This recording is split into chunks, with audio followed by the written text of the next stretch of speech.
같이 기도하고 시작하겠습니다. Chúng ta cùng cầu nguyện ạ. 거룩하시고 자비로우신 우리 아버지 하나님 진심으로 감사드립니다. Chúng con thật lòng dâng lời cảm tạ Đức Chúa Trời là Cha của chúng con, là đấng thánh khiết, giàu lòng thương xót. 예수님의 보혈로 그 귀한 생명으로 저희를 구원해 주셔서 너무나 감사드립니다. Chúa, chúng con cảm tạ Chúa rất nhiều vì Ngài đã phó đi sinh mạng quý báu của Đức Chúa Giêsu mà cứu rỗi chúng con. 주님의 자녀로 이 세상에서 살아갈 수 있음에 너무나 감사드립니다. Chúng con cảm tạ Chúa rất nhiều vì chúng con được sống ở trên thế gian này với thân phận là con cái của Chúa. 주님 앞에 이렇게 한 자리에 모인 우리 구원받은 식구들 주님께서 아버지의 말씀으로 또 공급해 주시고 주님 뜻대로 살아갈 수 있도록 도와주시옵소서. Chúa, người xin Chúa Ngài giúp đỡ cho chúng con, ban cho chúng con lời của Chúa, vì chúng con là những người đã nhận được sự cứu rỗi bởi huyết của Chúa đã cùng nhau nhóm lại nơi đây. Xin Chúa hãy ban cho chúng con lời của Chúa và dẫn dắt chúng con để chúng con có thể sống trong ý muốn của Ngài. 이 마지막 때에 무엇보다 저희가 마음을 잘 지킬 수 있도록 인도해 주시옵소서. Người xin Chúa Ngài cũng dẫn dắt chúng con để khi sống ở trong thời kỳ tận thế này thì chúng con có thể gìn giữ tấm lòng của mình hơn hết.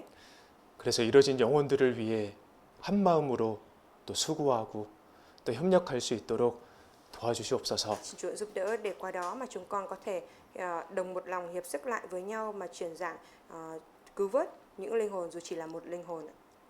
오늘의 모든 일정도 주님께서 함께하여 주시길 기도드립니다. Mọi lịch trình sẽ diễn ra trong ngày hôm nay. Nguyện xin Chúa hãy ở cùng với chúng con. 우리 주 예수 그리스도 이름으로 기도드렸습니다. Chúng con thành tâm cầu nguyện nhân danh Đức Chúa Giêsu Christ. 아멘. 예, 구약 성경 사무엘상 16장입니다. Chúng ta mở sách Kinh Thánh Cựu Ước ạ, sách Sa-mu-el nhất đoạn 16 ạ. 사무엘상 16장 7절입니다. Sa-mu-el nhất đoạn 16 câu 7 ạ.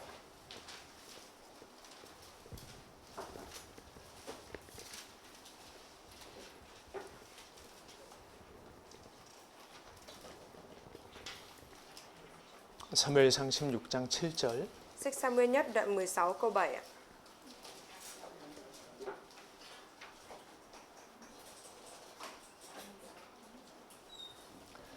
찾으셨으면 같이 읽겠습니다. Nếu như đã tìm thấy chúng ta cùng đọc với nhau ạ. 여호와께서 사무엘에게 이르시되 그 용모와 신장을 보지 말라.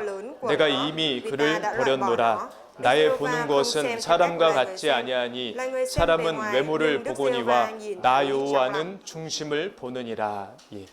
나 여호와는 중심을 보느니라라는 제목으로 오늘 말씀드리겠습니다. Ngày hôm nay thầy sẽ chia sẻ bài giảng với cái đề mục là Đức Giê-hô-va nhìn thấy trong lòng ạ.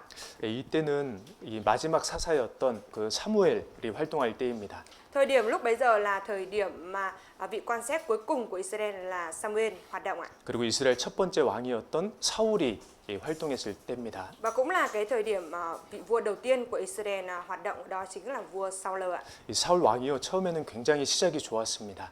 Vua Saul thì khởi đầu của vua Saul rất tốt ạ. 사울은 겸손한 사람이었어요. Vốn dĩ Saul là một người khiêm nhường ạ. 왕으로 지명이 돼서 선출되었을 때요.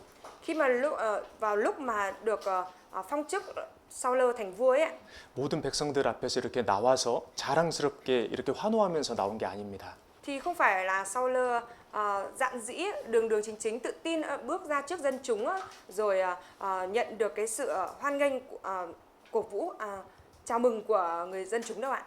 베트남도 최근에 선거가 있었잖아요.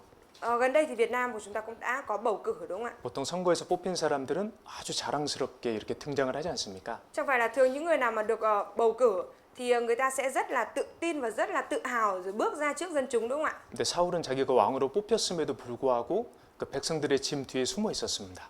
Nhưng mà Saul thì sao? Mặc dù đã được chọn làm vua như vậy rồi, nhưng mà Saul không có tự tin đi ra mà Saul đã trốn ở đằng sau đồ đạc của dân chúng ạ. 그리고 어떤 사람들이 에이 무슨 사울이 왕이 될 수 있겠어라고 비난을 했었거든요. Rồi thậm chí là có những người còn mỉa mai ạ, một người như Saul mà lại có thể thành vua á.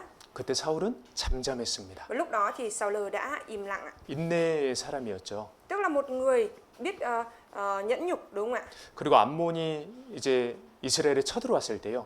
Và khi mà quân Ammon đánh vào Israel 사울은 담대하게 백성들을 모아서 그 암몬과 싸웠습니다. thì Saul đã dạn dĩ tụ tập dân chúng lại để kéo quân đi đánh quân Ammon đó. 담대한 사람이었죠.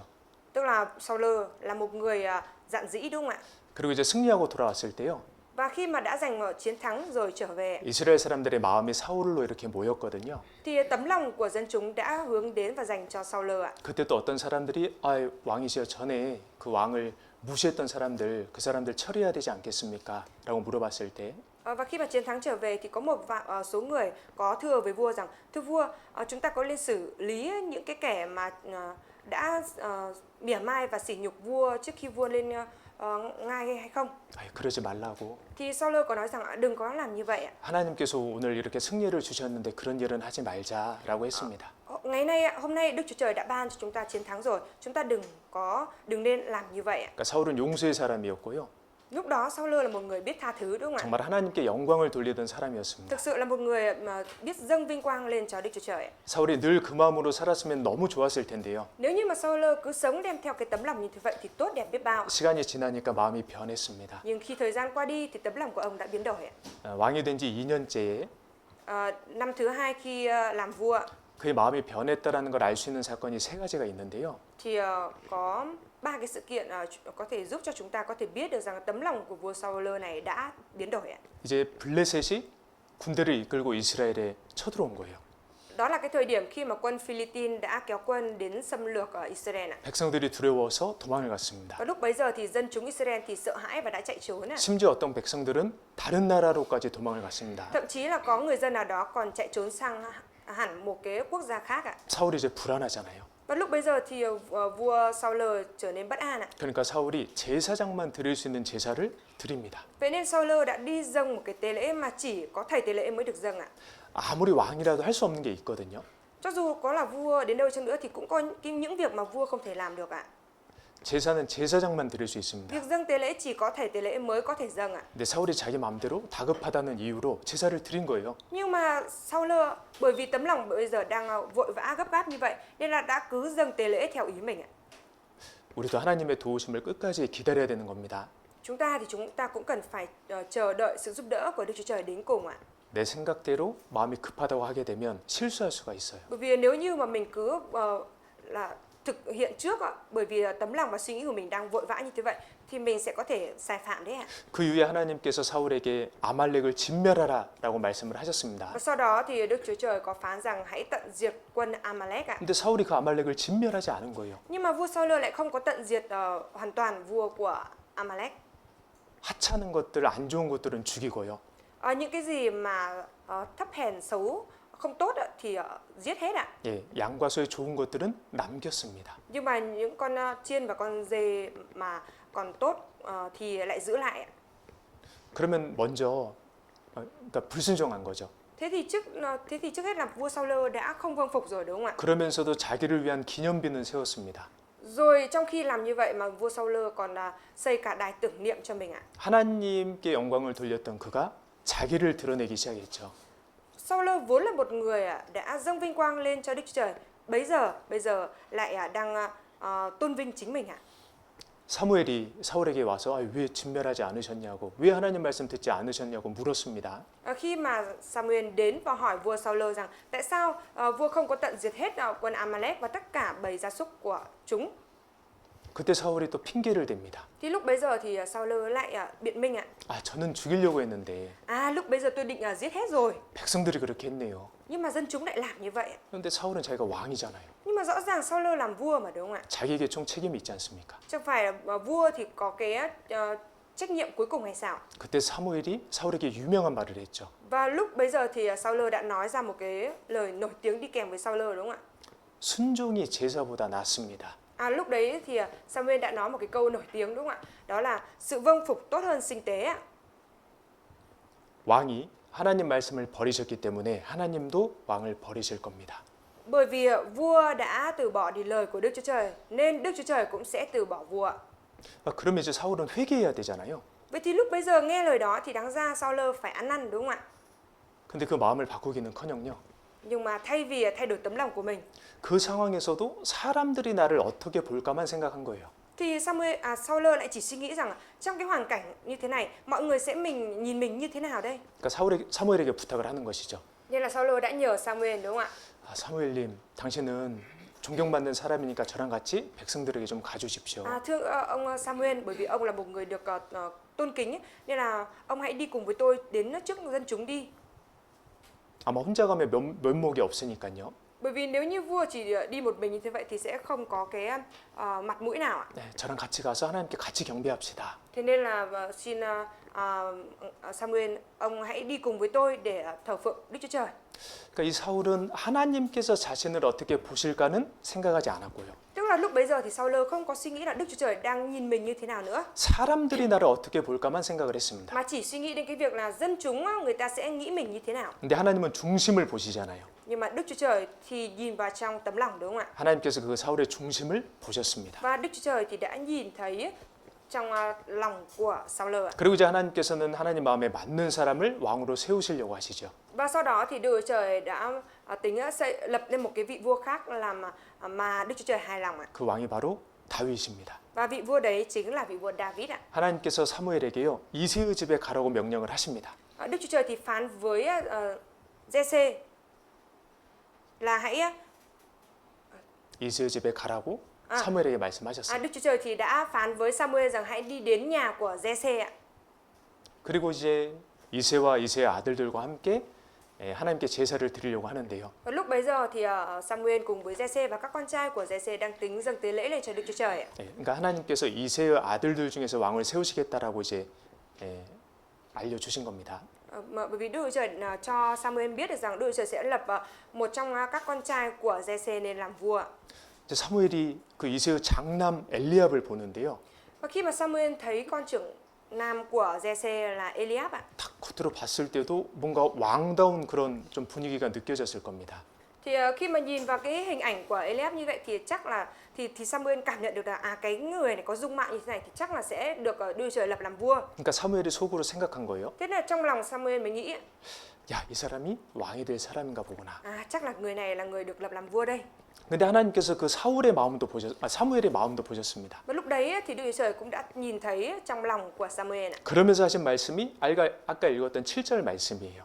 Và sau đó thì Chúa có phán cái lời với Samuel giống như trong câu 7 này chúng ta đã đọc đấy. 여호와께서 사무엘에게 이르시되 그 용모와 신장을 보지 말라. 내가 이미 그를 버렸노라. Nhưng Đức Giê-hô-va phán với Samuel, đừng xét theo diện mạo và vóc dáng cao lớn của nó, vì ta đã loại bỏ nó. 나의 보는 것은 사람과 같지 아니하니 사람은 외모를 보거니와 나 여호와는 중심을 보느니라. Đức Giê-hô-va không xem theo cách loài người xem bề ngoài, nhưng Đức Giê-hô-va nhìn thấy trong lòng.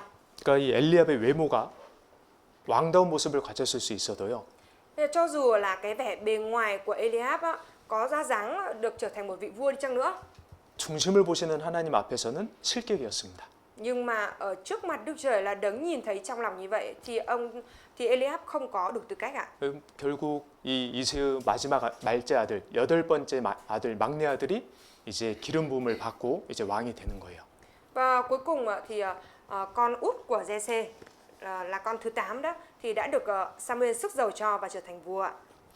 예, 진짜 하나님은요 중심을 보십니다. Thực sự Đức Chúa Trời Ngài nhìn thấy trong lòng ạ. 우리 마음을 보셔요. Chúa nhìn thấy trong lòng chúng ta. 창세기 18장입니다. Chúng ta mở sách Sáng Thế Ký á.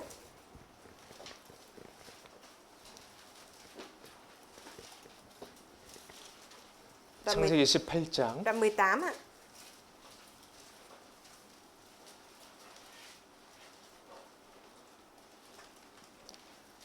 (12절이에요) Đoạn 18 câu 12 ạ. 사라가 속으로 웃고 이르되 내가 노쇠하였고 내 주인도 늙었으니 내게 어찌 낙이 있으리요. Vì thế Sarah cười thầm và tự nhủ, giá như tôi thế này mà còn được hưởng niềm vui đó sao? Hơn nữa chúa tôi cũng đã già rồi. 예, 이때는 아브라함이 나이가 많았고요. Lúc bấy giờ thì tuổi của Abraham đã nhiều tuổi rồi. 예, 사라도 이제 폐경이 됐습니다. Và Sarah thì cũng đã mãn kinh rồi ạ. 근데 하나님께서 아브라함과 사라에게 자식이 있을 거라고 얘기해 주시니까요. Nhưng mà bởi vì Đức Chúa Trời có phán với Abraham và Sarah rằng các người sẽ có một đứa con ạ. 사라가 속으로 웃었어요. Và lúc đấy thì Sarah đã cười thầm ạ. 속으로. Cười thầm ạ. 아, 나는 늙었는데. Ôi tôi đã già rồi. 내 주인, 내 남편 아브라함도 늙었는데. Rồi chồng của tôi, chú của tôi ở đây là ông Abraham cũng đã già rồi. 어떻게 그럴 수가 있을까? Làm sao mà có thể sinh con được nữa? 13절 같이 읽겠습니다. Chúng ta cùng đọc câu 13. 여호와께서 아브라함에게 이르시되 사라가 왜 웃으며 이르기를 내가 늙었거늘 어떻게 아들을 낳으리요 하느냐. 여기 여호와께서 아브라함에게 이르시되 사라가 왜 웃으며. Đức Giê-hô-va hỏi Abraham tại sao Sarah cười? 사라는 속으로 웃었는데 하나님께서 그 속으로 웃는 것을 보셨습니다.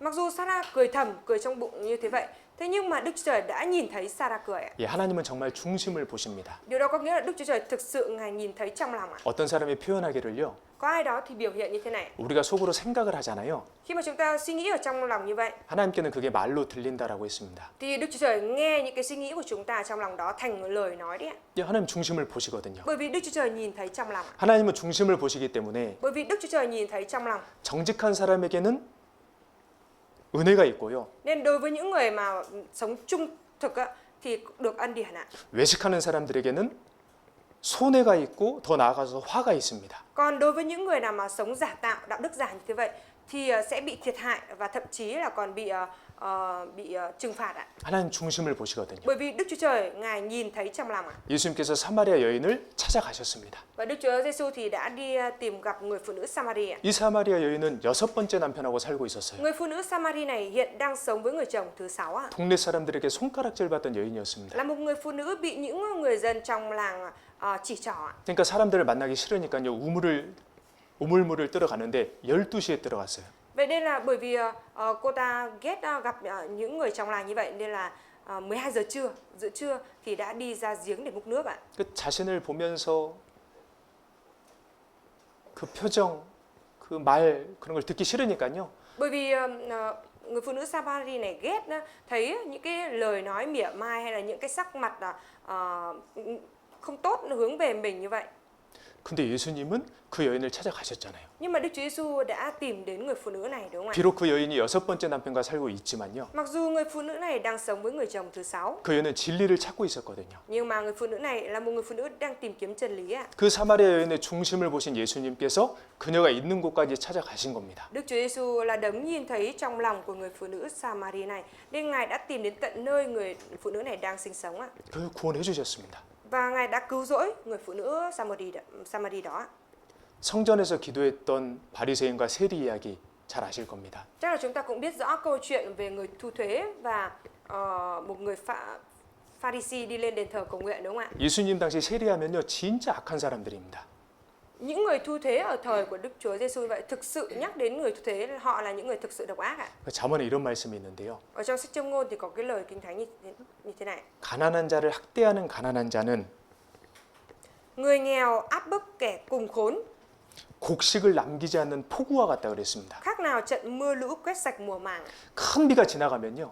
Khi mà có một trận mưa lũ đi qua 과일이나 농산물들이 다 떨어지면 농민들이 얼마나 슬퍼하겠어요. thì tất cả những cái hoa quả rồi thóc lúa như vậy đều rụng hết xuống và bị quét đi hết như vậy thì những người nông dân sẽ cảm thấy buồn bã biết bao. 예수님께서 이스라엘 활동하실 때는 이스라엘이요 600년 정도 식민 지배 받을 때입니다. Vào thời đại của Đức Chúa Giêsu thì lúc bấy giờ là dân chúng Israel đã sống làm nô lệ, sống làm dân thuộc địa của đế quốc khác suốt 400 năm rồi. 그 삶이 얼마나 힘들었겠습니까? Vậy thì cái đời sống đó thì khổ cực biết bao. 근데 그런 동족들을 상대로 정한세 이상의 세금을 뜯어갔던 사람들이 세리였거든요. Nhưng mà những cái người mà đi thu thuế quá cả cái mức quy định như thế vậy từ dân chúng đang sống đồng bào của chính mình đang sống khổ cực như vậy lại là những người thu thuế ạ. 삭개오란 사람은 그 세리들 중에서도 장이었습니다. Và trong số những người thu thuế thì có một người thu thuế trưởng ấy là Sa-chê ạ. 삭개오 동네 사람들이 다 욕했어요. Và tất cả những người ở trong làng đều chửi rủa Sa-chê ạ. 그러니까 그런 세리인데요. Tức là một người thu thuế như vậy. 근데 이 세리는 자기 죄를 알았잖아요. Nhưng mà người thu thuế này thì đã biết được tội lỗi của mình ạ. 하나님 앞에 자신이 얼마나 비참한 죄인인지 알았잖아요. Và cũng đã biết được mình là một tội nhân bi thảm biết bao nhiêu trước mặt Chúa ạ. 하나님 저를 좀 불쌍히 여겨 주십시오. Đức Chúa Trời xin hãy thương xót con ạ. 저는 죄인입니다. bởi vì con là một tội nhân. 하나님께서 그 중심을 보셨습니다. Đức Chúa Trời đã nhìn thấy trong lòng của người thu thuế này. 세상 사람들은 다 손가락질했을지라도요. Cho dù tất cả những người thế gian này có chỉ trỏ người này đi chăng nữa, 하나님께서는 그 세리의 회개하는 마음을 보셨습니다. nhưng mà Đức Chúa Trời đã nhìn thấy cái tấm lòng ăn năn của người thu thuế này ạ. 구원해 주셨잖아요. Và chẳng phải Chúa đã ban sự cứu rỗi cho người thu thuế đó hay sao ạ? 우리들 중에서도요. 한 번에 말씀 듣고 구원받지 못하신 분들이 있습니다. Và kể cả trong chúng ta ở đây cũng có những người mà khi mà nghe hội thảo Kinh Thánh lần đầu tiên chúng ta cũng chưa nhận được sự cứu rỗi. 저도 그랬고요. Thầy cũng như vậy ạ. 왜 그랬습니까? Tại sao lại như thế ạ? 하나님께서 중심을 보시는데요. Bởi vì Đức Chúa Trời Ngài nhìn thấy trong lòng ạ. 그때 우리 마음에 구원받고자 하는 열망이 없었어요. Đây là cái lúc mà nghe hội thảo Kinh Thánh lần đầu đấy thì trong lòng của mình đã không có cái tấm lòng khao khát ạ. 세상 사랑하는 마음이 있었어요. Tấm lòng chỉ có hướng đến thế gian thôi. 죄를 고집하는 마음이 있었어요. Và cũng đã có cái tấm lòng cố chấp với tội lỗi ạ. 그러니까 하나님께서 그 마음을 보시니까 구원을 이루어 주시지 않은 거예요. Nên bởi vì Đức Chúa Trời nhìn thấy cái tấm lòng đó nên là Ngài không có hoàn tất sự cứu rỗi cho ạ. 그렇죠? Đúng không ạ? 우리가 언제 구원받았습니까? Khi nào chúng ta đã nhận được sự cứu rỗi ạ? 정말 하나님 앞에 겸손하게 말씀 들었을 때요. Thực sự đó là lúc mà chúng ta nghe lời của Chúa với cái tấm lòng khiêm nhường. 구원받고자 하는 그 마음으로 간절하게 말씀 앞에 나왔을 때 Khi mà chúng ta đến trước lời của Chúa với cái tấm lòng khao khát muốn nhận được sự cứu rỗi, 하나님께서 그 마음을 그 중심을 보셨습니다. thì Đức Chúa Trời đã nhìn thấy lòng đó của chúng ta 그리고 구원해 주셨죠. và Ngài đã ban sự cứu rỗi, đã cứu rỗi chúng ta, đúng không ạ? 예, 하나님은 정말 중심을 보십니다. Và thực sự Đức Chúa Trời Ngài nhìn thấy trong lòng ạ. 구원받은 이후에도요. Kể cả sau khi nhận được sự cứu rỗi, 하나님이 가장 관심 깊게 지켜보시는 것은 우리 마음입니다. điều mà Đức Chúa Trời thực sự để tâm và chú ý dõi theo nhìn xem đó chính là tấm lòng của chúng ta. 요한계시록에 보면 Ở trong sách Khải Huyền ấy, 예수님께서 7교회에 해주시는 말씀들이 나와 있는데요. có xuất hiện những cái lời mà Đức Chúa Trời phán với 7 hội thánh ạ. 어떤 교회들을 칭찬하시기도 하고 어떤 책망하기도 하셨습니다. Có hội thánh nào đó thì được Chúa khen ngợi nhưng mà có hội thánh nào đó thì bị Chúa của trách ạ. 근데 책망하실 때 보통 뭘로 책망을 하시냐면 Thường khi Chúa của trách thì Chúa sẽ của trách bằng những cái gì ạ? 하나님은 중심을 보시니까요. Bởi vì Đức Chúa Trời Ngài nhìn thấy trong lòng ạ. 마음이 없는 것을 책망하십니다. Nên là Ngài đã của trách về những cái việc mà những thánh đồ lại không có tấm lòng ạ. 하나님을 향한 그 사랑의 마음이요. Cái tấm lòng hướng đến tình yêu của Chúa ấy. 왜냐하면 진짜 하나님이 그걸 중요히 생각하시는 거예요. Tại vì sao? Tại vì Đức Chúa Trời thực sự coi trọng cái điều đấy ạ. 요한계시록 2장 Chúng ta mở sách Khải Huyền đoạn 2.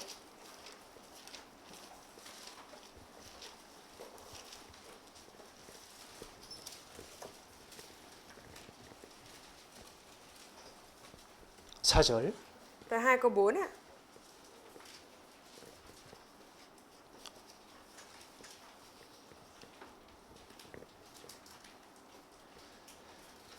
요한계시록 2장 4절입니다. Sách Khải Huyền đoạn 2 câu 4 ạ. 그러나 너를 책망할 것이 있나니 너의 처음 사랑을 버렸느니라. Nhưng điều ta trách con ấy là con đã bỏ lòng kính mến ban đầu. 당시 에베소 교회 성도들은 열심히 있었습니다. Lúc bấy giờ các thánh đồ ở hội thánh Epheso thì đã có cái lòng nhiệt huyết ạ. 많은 수고를 했고요. Cũng đã chịu vất vả nhiều ạ. 게으르지도 않았습니다. Cũng không có lười biếng. 주님의 이름과 영광을 위해서 일을 했습니다. Cũng đã làm những công việc vì ý muốn và vinh quang của Chúa. 근데 예수님은 책망하시기를 Nhưng mà Đức Chúa Giêsu của trách rằng 너의 처음 사랑을 버렸구나. con đã bỏ lòng kính mến ban đầu. 우리가 정말 구원받고 하나님께 감사했을 때 그 마음이요. Đó là cái tấm lòng mà chúng ta thực sự cảm tạ Chúa và yêu mến Chúa lúc ban đầu chúng ta mới nhận được sự cứu rỗi. 하나님 그 은혜에 보답하며 살아가겠다고 결심했던 그때 그 마음이요. Là cái tấm lòng mà lúc mà chúng ta đưa ra quyết tâm rằng là sẽ sống vì Chúa và sống báo đáp ân điển của Chúa. 정말 하나님만을 내가 너무 사랑해서 Và cái lúc mà mình thực sự chỉ yêu mến mỗi Chúa thôi. 다른 세상 것들이 전혀 눈에 들어오지 않았을 때 그때 그 마음이요. Rồi những cái thứ khác của thế gian nó không có đi vào mắt của mình. Đó là cái tấm lòng lúc như thế. 딱 하나님께서 정확하게 그 마음을 지금 지적하시잖아요. Đức Chúa Trời bây giờ Ngài đang chỉ trích đúng cái tấm lòng đó, đúng không ạ? 마음을 바꾸라고 하시는 겁니다. Chúa nói rằng hãy thay đổi tấm lòng đi ạ. 5절 같이 읽습니다. Câu 5 ạ, chúng ta cùng đọc ạ. 그러므로 어디서 떨어진 것을 생각하고 회개하여 처음 행위를 가지라. 만일 그러하지 아니하고 회개치 아니하면 내가 내게 임하여 내 촛대를 그 자리에서 옮기리라. 되게 무서운 말씀입니다. Đây là một cái lời kinh thánh thực sự đáng sợ. 내 촛대를 내가 옮기겠다. Trút bỏ chân đèn của con ạ. 그러니까 너를 통해서 내가 다시는 일하지 않겠다라고 하시는 거예요. Lời này ý muốn nói rằng Chúa sẽ không có làm việc thông qua con nữa đấy ạ. 그러니까 내 가족들이 구원 못 받는다는 거예요. Tức là gia đình của mình sẽ không nhận được sự cứu rỗi đấy ạ. 나를 통해서 구원의 역사가 없다는 거예요. Và điều đó cũng có nghĩa là thông qua mình sẽ không có công việc cứu rỗi được thực hiện ạ. 촛대를 옮기시면요. Nếu như Chúa trút bỏ chân đèn đi ạ. 되게 무서운 Đây là 말씀이잖아요. một lời kinh thánh đáng sợ đúng không ạ? 그렇게 되지 않도록 회개해라. Để không trở nên như thế thì hãy ăn năn ạ. 예, 마음을 바꾸라고 하시는 것이죠. Chúa đang nói rằng hãy thay đổi tấm lòng của mình đi đấy ạ. 정말 하나님은 우리 마음에서 그 하나님 사랑하는 걸 보길 원하십니다. Và Đức Chúa Trời thì Ngài thực sự mong muốn nhìn thấy tấm lòng yêu mến Chúa ở trong lòng chúng ta. 라오디게아도 그렇습니다. Hội thánh Laodice cũng đã như vậy ạ. 라오디게아 자신들은요 신앙생활 잘한다고 생각했습니다. Hội thánh Laodice thì những thánh đồ đấy suy nghĩ rằng họ là mình đang thực hiện đời sống đức tin tốt ạ. 우리는 부유하다. Bởi vì chúng tôi giàu có, 부족한 게 없다. chúng tôi không có thiếu thốn điều gì cả. 근데 예수님께서 말씀하시기를 Nhưng mà Đức Chúa Giêsu có nói rằng 너희가 진짜 뭘 모르는구나. các con thực sự không biết được cái tình trạng thật của các con là gì hả? 너희가 눈 먼 것도 모르고. Các con cũng không biết 요한계시록 3장 Sách Khải Huyền đoạn 3 17절입니다. câu 17 ạ.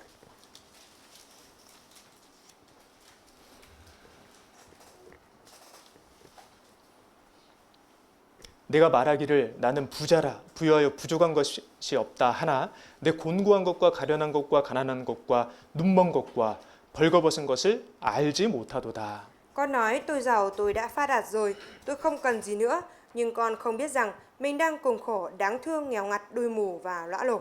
신앙생활하면서 우리가 가장 심각한 상태가 현재 내 상태를 모르는 것이잖아요. Khi mà chúng ta thực hiện đời sống đức tin thì cái điều nghiêm trọng ở đây đó là không biết được cái tình trạng đời sống đức tin hiện tại của mình ạ. 하나님 앞에 내가 어떤 모습인지 모른다라는 게 사실 진짜 심각한 겁니다. Cái điều thực sự nghiêm trọng ở đây đó là không biết mình là người như thế nào ở trước mặt Đức Chúa Trời ấy. 왜 그들은 몰랐을까? Tại sao họ lại không biết ạ? 그들에게는 믿음대로 사는 삶이 없었고요. Bởi vì họ đã không có cái đời sống theo đức tin ạ. 구별된 생활을 하려고 죄와 싸우려고 하는 그런 노력도 없었고요. Cũng đã không có cái sự cố gắng nỗ lực để sống tách biệt với tội lỗi ạ. 말씀을 읽거나 묵상하지도 않았습니다. Rồi cũng không có đọc sách kinh thánh và cũng chẳng suy ngẫm lời của Chúa. 자기 상태를 모르잖아요. Không biết được cái trạng thái thật của mình ạ. 그러니까 예수님께서 놀라운 말씀을 Vậy 하셨는데요. nên Đức Chúa Giêsu đã phán một cái lời đáng kinh ngạc ạ. 그렇게 계속 미지근하면 내가 너희를 내 입에서 토해내겠다. Nếu như các con cứ hâm hập như vậy thì ta sẽ nhả các con ra khỏi miệng ta. 우리의 그 중심을 보시는 겁니다.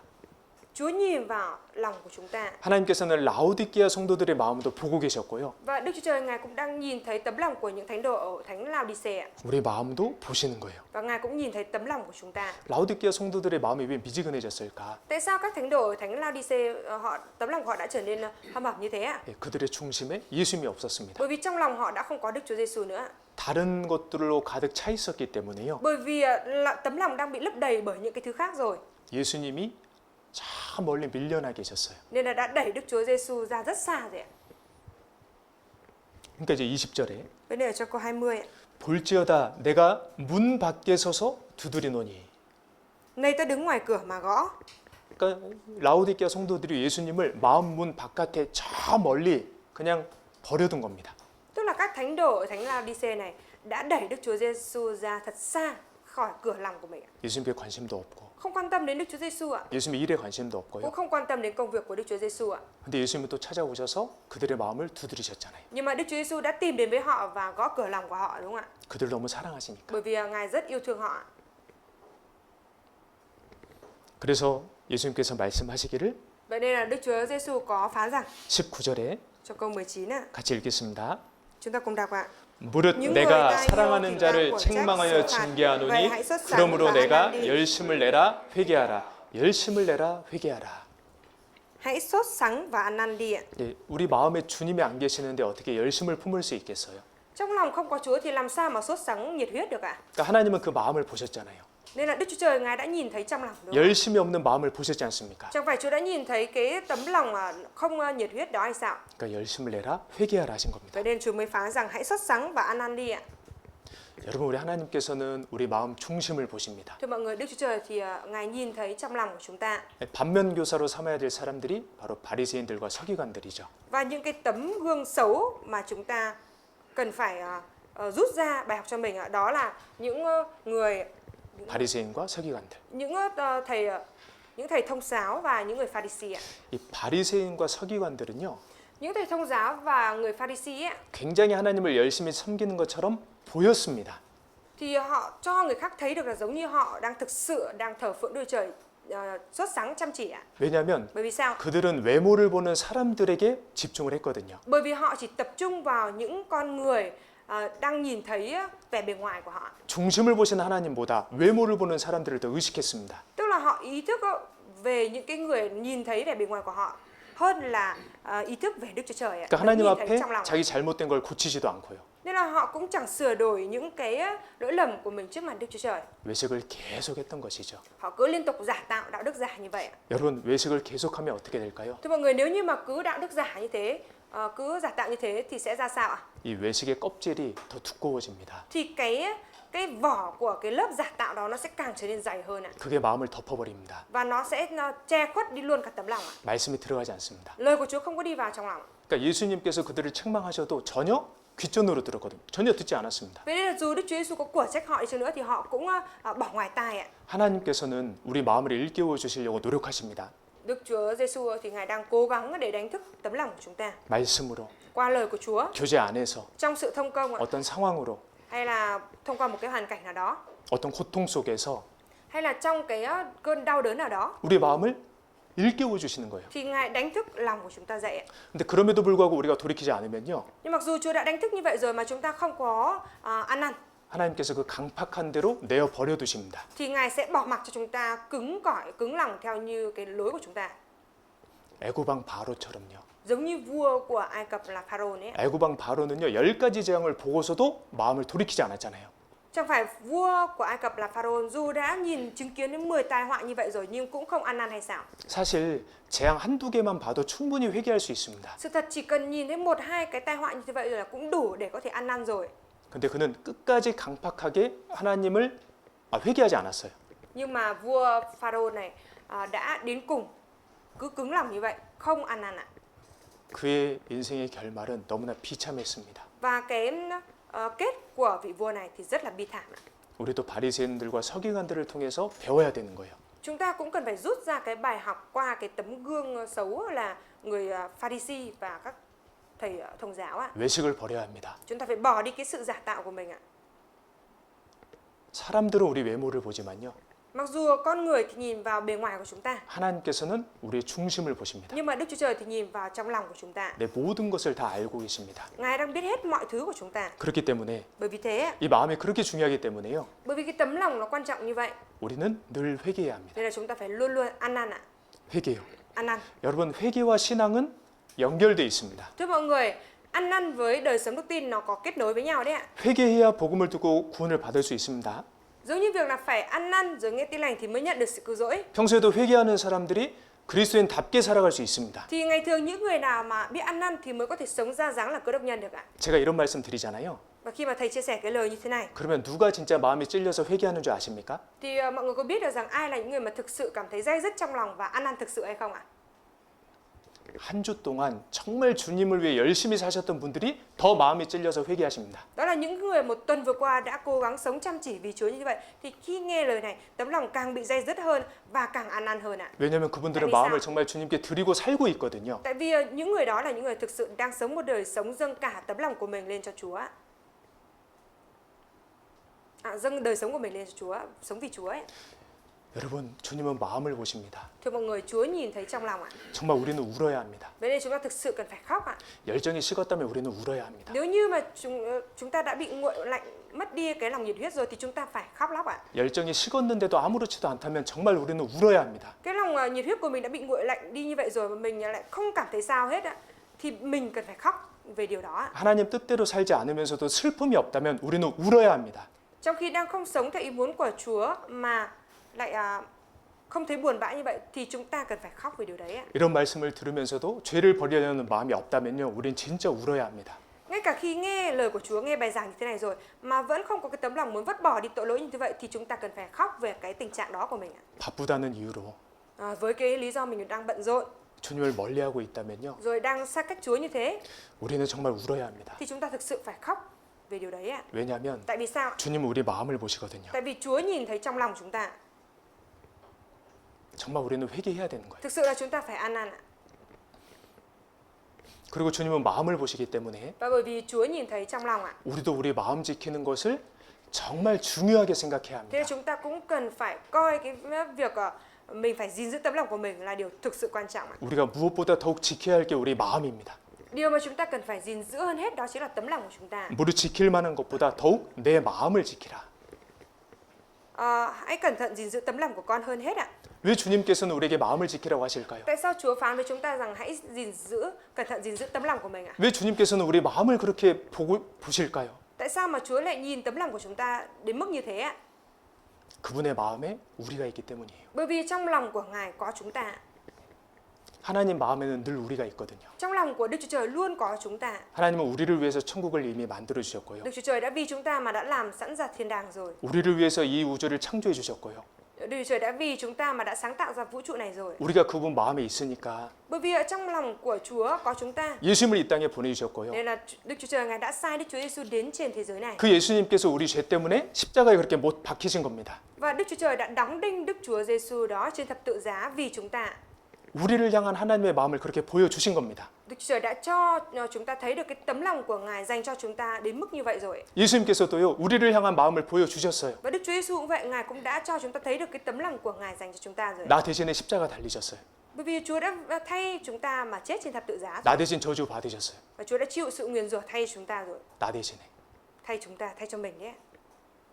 그분의 마음에는 늘 우리가 있었습니다. Trong tấm lòng của đấng ấy luôn có chúng ta. 근데 라오데키아 성도들은 그런 주님을 마음 문 밖으로 몰아내 버렸어요. Nhưng mà các thánh đồ thánh Lao-đi-xê thì đã đẩy Chúa ra khỏi cửa lòng của mình ạ. 세상 게 많이 들어왔거든요. Bởi vì những cái thứ của thế gian nó đi vào trong lòng quá nhiều rồi ạ. 회개해야 합니다. Nên là phải ăn năn ạ. 여러분, 우리 마음을 어떻게 비춰볼 수 있을까요? Thưa mọi người, làm thế nào để có thể soi dọi được tấm lòng của chúng ta? 우리가 마음을 바꿔야 되는데요. Chúng ta phải biến đổi tấm lòng của mình ạ. 예, 말씀으로 마음을 비춰볼 수 있습니다. Thì chúng ta có thể dùng lời của Chúa để soi chiếu tấm lòng của chúng ta. 그래서 우리는 말씀을 더 가까이 해야 되는 Vậy 거예요. nên chúng ta càng phải gần với lời Kinh Thánh hơn ạ. 그리고 보는 것과 듣는 것을 주의해야 되는 거예요. Và cũng cần phải cẩn trọng chú ý trong những cái điều mình nghe và thấy ạ. 입으로 들어오는 것은 배로 들어갔다가 뒤로 나갑니다. Những cái thứ gì đi vào bằng miệng thì nó sẽ đi vào trong rồi nó sẽ đi ra đằng sau ạ. 그러죠? Đúng không ạ? 우리가 눈으로 보는 것과 귀로 듣는 것은 마음으로 들어갑니다. Nhưng mà những cái điều gì mà chúng ta nhìn rồi nghe thì nó sẽ đi vào trong lòng ạ. 그래서 우리는 많이 보고 듣는 것이 마음에 점점 쌓이는 거예요. Và đây là những cái điều mà chúng ta đã xem thấy rồi những cái điều mà chúng ta đã nghe thấy thì nó dần dần tích tụ ở trong lòng của chúng ta. 예, 그리고 그런 것들이 계속 생각이 나는 거예요. Và chúng ta liên tục nhớ đến những cái đó. 그래서 우리는요, Vậy nên 보는 chúng ta 것과 듣는 것도 굉장히 주의해야 합니다. thực sự cần phải rất chú ý cẩn trọng trong những cái điều mình xem và mình nghe. 그리고 마음의 우상을 제거해야 되겠죠. Và chúng ta phải loại bỏ thần tượng ở trong lòng mình đi, đúng không ạ? 하나님께서 우리 마음을 보시니까요. Bởi vì Đức Chúa Trời nhìn thấy trong lòng chúng ta. 에스겔 14장이에요. Ở trong sách Ê-xê-chiên đoạn 14 ấy, 예, 어떤 사람들이 마음의 우상은 버리지 않고 선지자 에스겔에게 물으러 온 거예요. 상담하러. thì có ai đó đang chưa bỏ đi cái thần tượng ở trong lòng của mình nhưng mà lại đến gặp nhà tiên tri 에스겔. Ê-xê-chiên để xin tư vấn ạ. 네. Xin tư vấn ạ. 하나님께서 그 우상을 버리지 않는 사람들을 책망하셨습니다. Và Đức Chúa Trời Ngài đã của trách cái người đã không bỏ đi thần tượng đó. 예, 아니 하나님께 물으러 오려면 먼저 마음을 바른 마음으로 와야 되잖아요. Nếu như muốn đến cầu hỏi Đức Chúa Trời thì trước hết phải bỏ đi cái tấm lòng sai trái, đã phải có đem theo cái tấm lòng đúng đắn trước đã, đúng không ạ? 그들은 하나님이 자기들의 마음 중심을 보고 계시다는 것을 잊었습니다. Họ đã quên mất đi rằng Đức Chúa Trời là đấng nhìn thấy trong lòng ạ. 그러니까 에스겔 선지자는 속일 수 있겠지만 하나님은 속일 수 없는 것이죠. Mặc dù người đấy có thể lừa dối Ê-xê-chiên nhưng mà không thể nào mà lừa dối Đức Chúa Trời được ạ. 하나님은 우리 마음을 보십니다. Bởi vì Đức Chúa Trời Ngài nhìn thấy trong lòng của chúng ta. 그래서 우리 마음의 우상을 제거해야 되는 Vậy 거예요. nên là chúng ta phải loại bỏ thần tượng ở trong lòng chúng ta đi ạ. 그리고요, 온전한 마음, 정직한 마음으로 살아갈 때에 하나님의 도우심이 있습니다. Và khi mà chúng ta sống một cách trọn vẹn và đúng đắn, chính trực như thế vậy thì chúng ta sẽ nhận được sự giúp đỡ của Đức Chúa Trời. 창세기 20장 Chúng ta mở sách Sáng Thế Ký đoạn 20.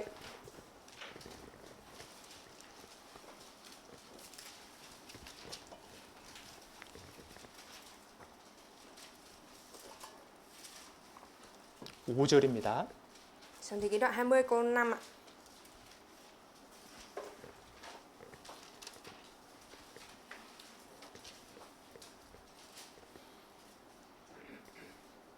그가 나더러 이는 내 누이라 아니하였나이까 그 여인도 그는 내 오라비라 하였사오니 나는 온전한 마음과 깨끗한 손으로 이렇게 하였나이다. Chẳng phải chính Abraham đã nói với con, nàng là em gái tôi sao? Và chẳng phải chính cô ta cũng đã nói đó là anh tôi sao? 이 아브라함이 아내 사라와 이 그랄 땅에 갔을 때입니다. Lúc bấy giờ là cái thời điểm mà Abraham và Sarah đi đến cái vùng đất Cade. 예, 아브라함이 두려운 거예요. 왜냐하면 Nhưng mà lúc bấy giờ thì Abraham lo sợ. 사라를 내 아내라고 하면 사람들이 나를 죽이고 내 아내를 빼앗아 갈까봐 그냥 동생이라고 누이라고 했습니다. Abraham sợ rằng nếu như mà giới thiệu Sarah là vợ của mình như thế vậy thì sẽ bị vì Sarah mà sẽ bị giết chết mất. Thế nên là Abraham đã giới thiệu Sarah là em gái mình ạ. 여동생이니까 그랄 왕이 그 얘기를 듣고 아브라함 아내 사라를 데리고 왔어요. Bởi vì Abraham giới thiệu Sarah là em gái của mình như vậy, thế nên là khi mà vua của Cade nghe thấy như thế vậy thì đã bắt Sarah về. 근데 그 밤에 Nhưng mà vào đêm đó 하나님께서 그랄 왕 꿈에 나타나셔서요. Đức Chúa Trời đã xuất hiện trong giấc mơ của vị vua Cade.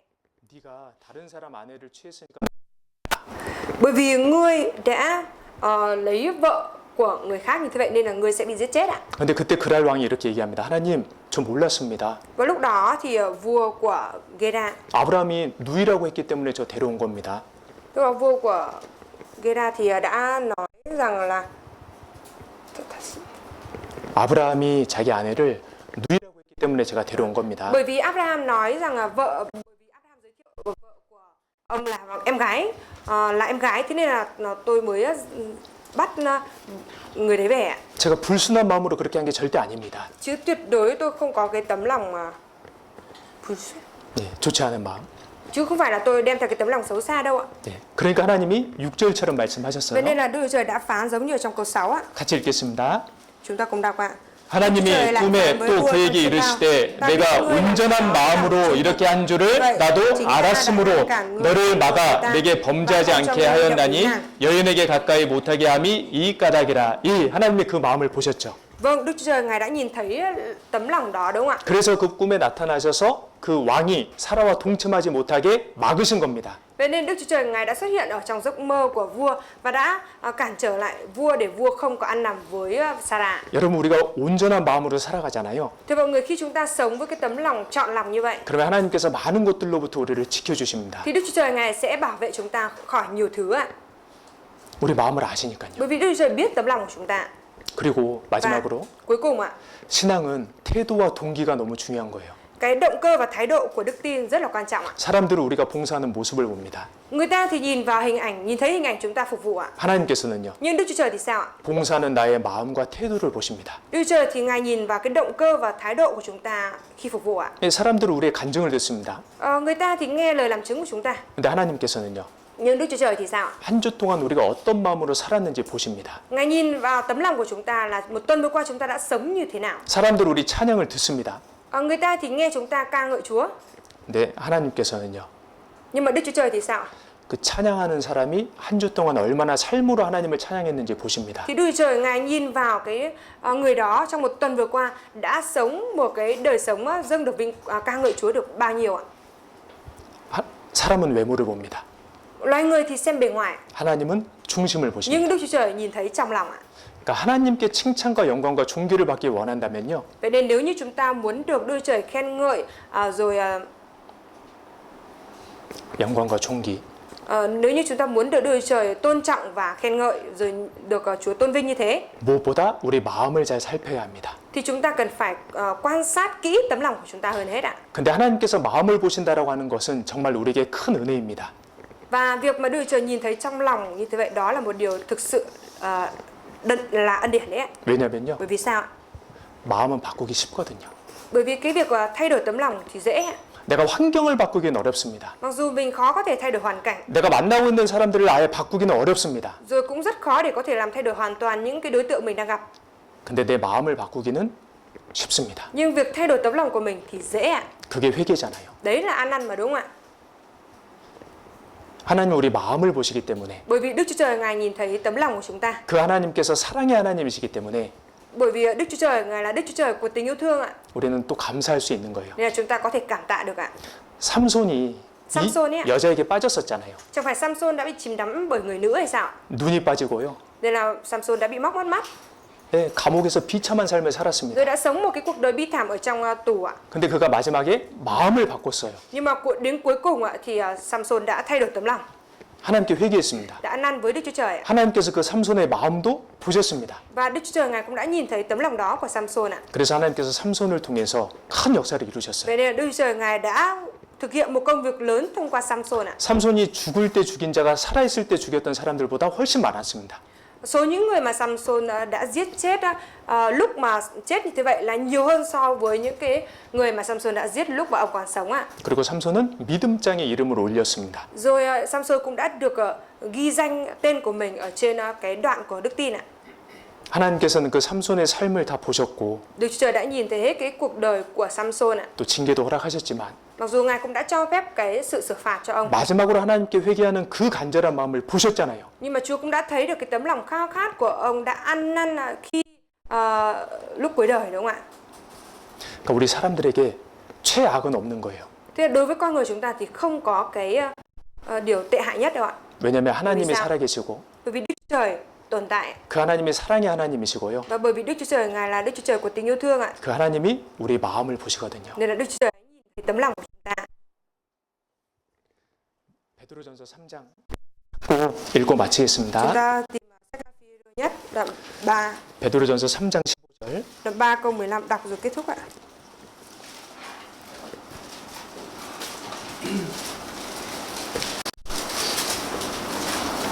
첫 번째 줄만 같이 읽겠습니다. Chúng ta đọc cái câu vế đầu thôi nhé. 네, 베드로전서 3장 15절이요. Phi-rơ nhất đoạn 3 câu 15 ạ.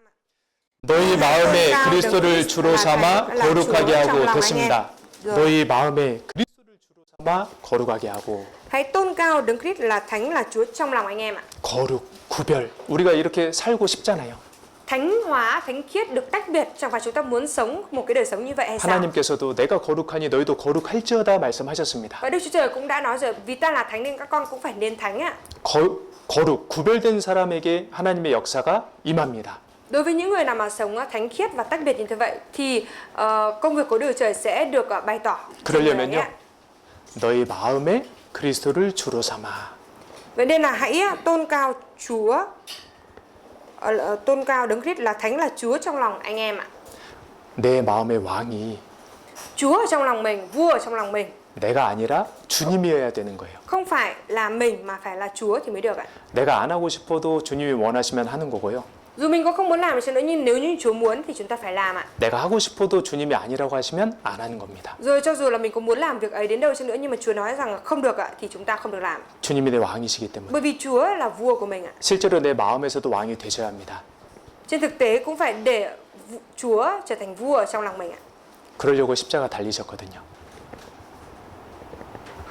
다시 말씀. 십자가에 달리신 이유 중에 하나가 Một trong những cái lý do mà Chúa đã bị treo trên thập tự giá là gì ạ? 나의 구세주가 되시기 위함도 있지만 Mặc dù cũng có cái mục đích là để Chúa trở thành cứu Chúa của chúng ta, 네, 내 주인, 내 왕이 되시기 위함도 있습니다. nhưng mà cũng có cái việc để Chúa trở thành vua, trở thành chủ của chúng ta đấy ạ.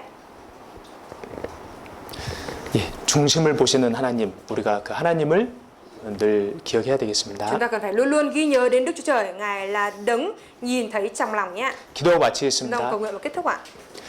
하나님 참으로 감사드립니다. Đức Chúa Trời, chúng con thật lòng dâng lời cảm tạ Chúa. 아무것도 아닌 저희 구원해 주셔서 너무나 감사드립니다. Chúa ơi, chúng con chẳng là gì cả nhưng cảm tạ Chúa rất nhiều vì Ngài đã cứu rỗi chúng con. 늘 저희 마음을 살펴주심도 감사드립니다. Chúng con cũng cảm tạ Chúa vì Ngài đã luôn soi xét tấm lòng của chúng con.